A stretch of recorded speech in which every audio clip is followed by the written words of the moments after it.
together? 18 years. 18 years, okay. And why do you think relationships are important for mental health? Friendship. Yeah. And, The ability, to cope with loneliness.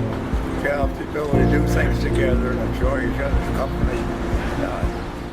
Your mentality actually gets to operate better.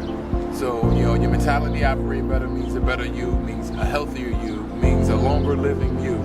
And you can just be efficient for yourself and to those that surround you. They make you feel connected, someone to be a partner with as you climb the rungs of the life ladder.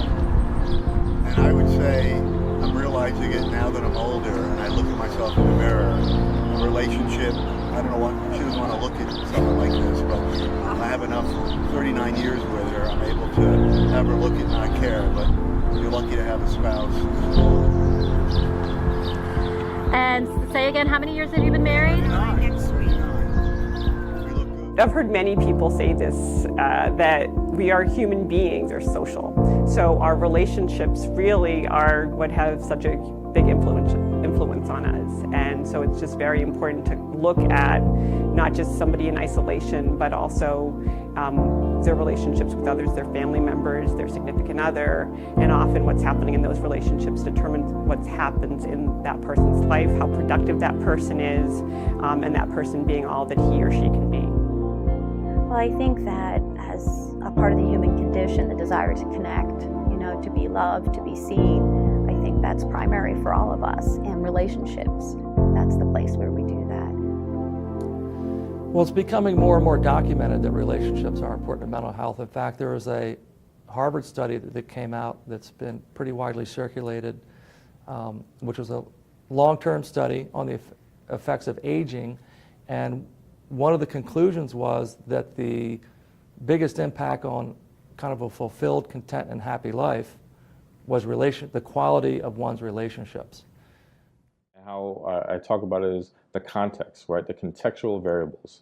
That could be where you grew up, your family of origin. That could be all different parts of your life and the people that you're connected to.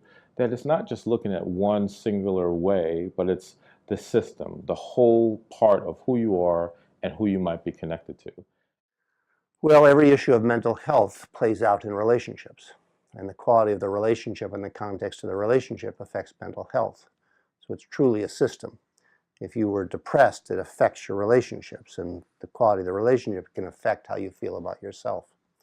So the Council has been a place that's always worked with understandings of mental health and working with pathology and understanding the deeper psychological issues of an individual person, but mostly taking a look at them within the context of family relationships and how relationships and the family can help individuals grow and help the individuals can help families grow and become just healthier and happier.